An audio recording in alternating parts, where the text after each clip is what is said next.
Hey boys and girls, for our math lesson today, yes, we are going to learn more about perimeter. So, you have a book? Oh, thank you for bringing me my book. I appreciate that. Mommy. What are you doing?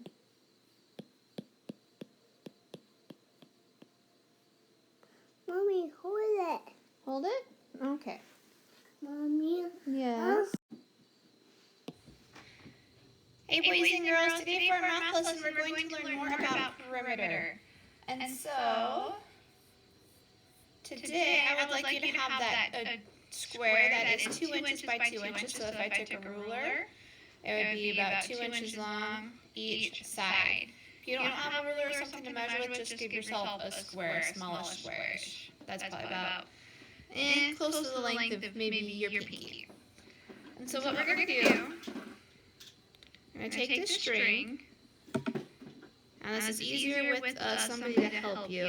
In class I have give you a partner. We're going to go all the way around the shape with the string.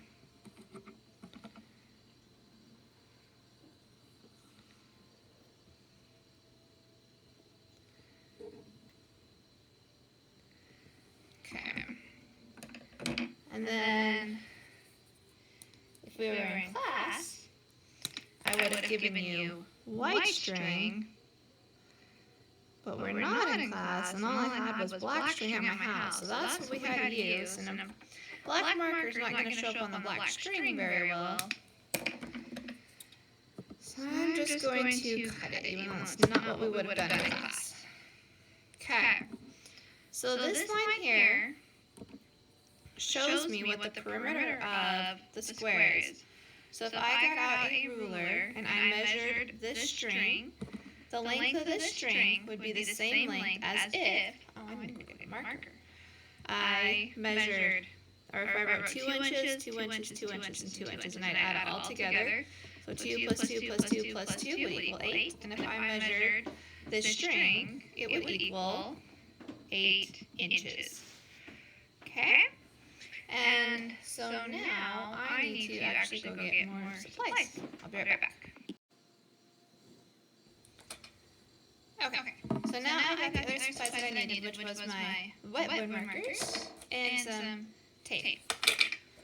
So, remember, if I wanted to measure the distance from the outside of the shape, that is called the perimeter. The perimeter is the outside of the shape. So let me draw my perimeter real fast.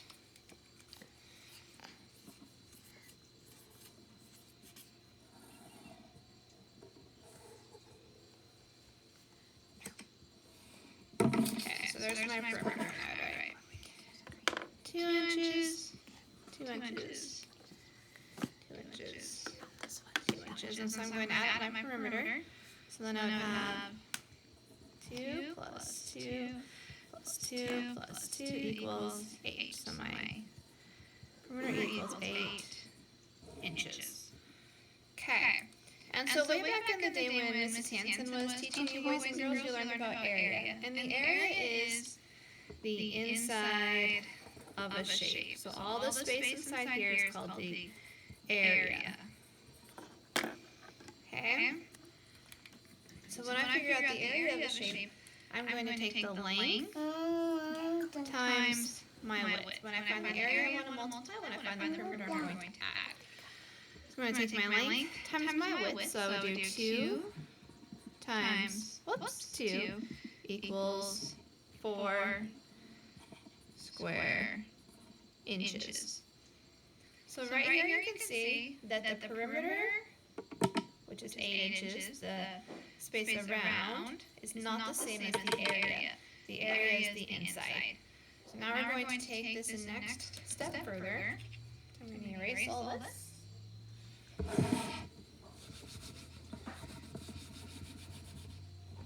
Okay. So now we're going to bring back the square that I have.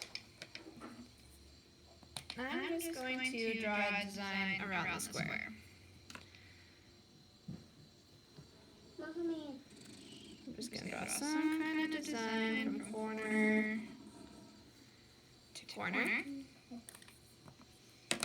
And then I'll cut it out. Mommy.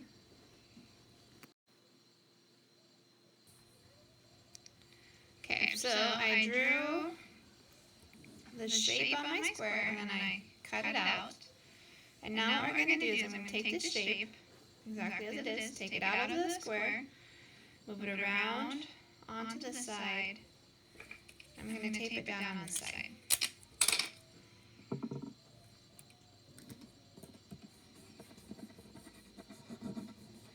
Just like this. So this is my new shape. Okay, so now, remember before we did our area, we did our perimeter. The area is on the is the space, amount of space on the inside of the shape. So I just cut my shape up and move it over. So my area would be the same if I was able to measure this area. Your area would still be the same 4 square units. But my perimeter, however, I wonder, what do you think? Will the perimeter still be the same as the length of the string, or do you think my perimeter might be longer? So this is once again, we're in class. We would have partners because this is really hard to do on your own. So I'm just going to take a little piece of tape. Tape my yarn down here to help me out. I'm going to see if my perimeter is going to be more or less now that I cut my shape up. So my area is the same. So we know that because I'm using the same amount of yellow.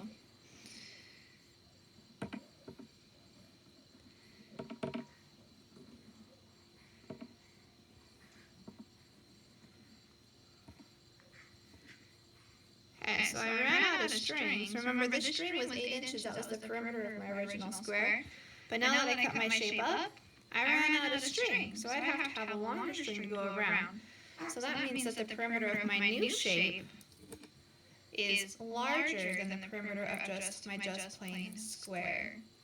Which is another recent example there. That shows you can have the same amount of area and move the space around. And you'll still have the same amount of area, but with perimeter, when you move your side lengths and you add, make some long side lengths, some short side lengths, your perimeter is going to change. So the next thing that we're going to do is after you make this shape, is we're going to make a pattern. So now I'm going to pause. Okay. Okay, so the next thing we're going to do, boys and girls, is we're going to make what's called a tessellation. And so I'm going to have all of you take your 2-inch square. I'm going to have you draw some random shape or design, cut it out, and then tape it on the other side. And also do the activity with the string if you have it to check your perimeter to see if your perimeter is more or less than your original 8-inch perimeter. And then you're going to take another piece of paper, and I'm just using construction paper because that's what I have at my house. And I'm going to put my new shape up here in the top corner.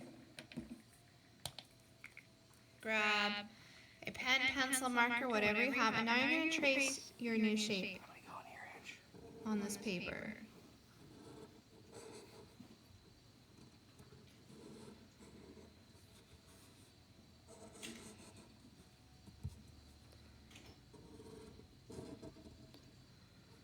This is once again where it kind of comes in handy. Have somebody else kind of help you if you need. Okay, so I traced the outside of my shapes, and I'm going to pick up my yellow piece, my old 2-inch square, and I'm just going to take it, and I'm just going to slide it straight across, and match up my lines, and I'm going to trace it again.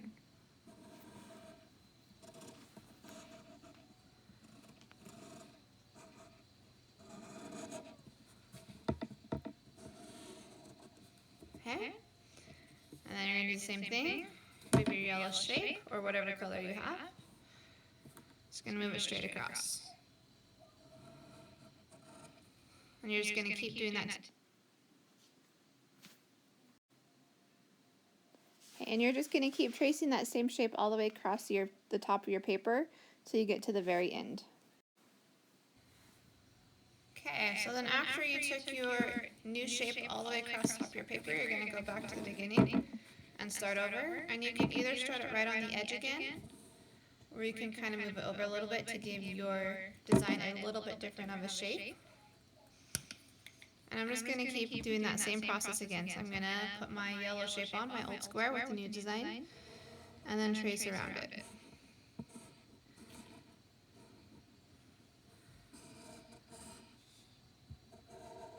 Pick up and slide across.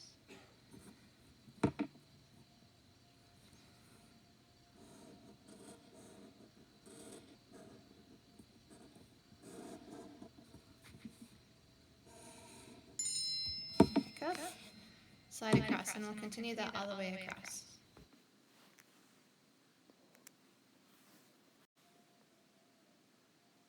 Okay, so this is what my paper looks like after I finished tracing my shape all the way across the top. Okay, and then boys and girls, you'll just keep repeating that same process until you go finish your whole entire paper by tracing the shape. So you can see I did 1 row, 2 rows, 3 rows, 4 rows, and then my bottom row I had a little bit extra space, so it's just the top part of my design.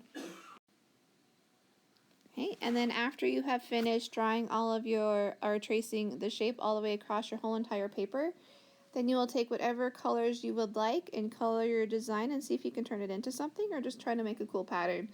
And I did mess up when I was coloring mine, so I wonder if anybody can find where I messed up on the pattern of my tessellation. And then after you finish coloring, your tessellation is complete. After you finish, please take a picture of it and upload it to either Google Classroom or the Friday Padlet. Remember, the Padlet is on our class website, is where you can find all the Padlets for the week to turn your things in. Hey boys and girls, and that is our math lesson for today. So here on this slide we have a whole bunch more different examples of tessellations. A tessellation is just the same shape repeated over and over and over again. So you can look at this first example right here.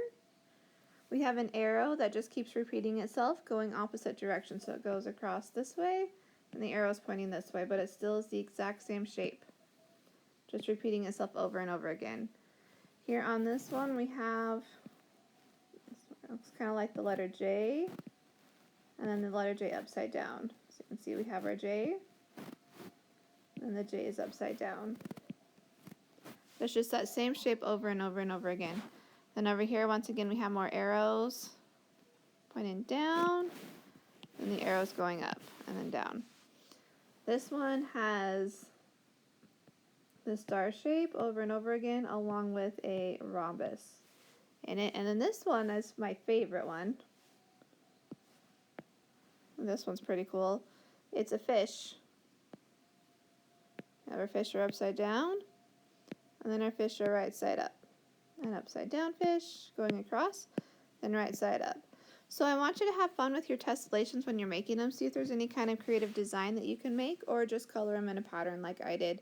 And that is your math lesson for today. I hope you have fun.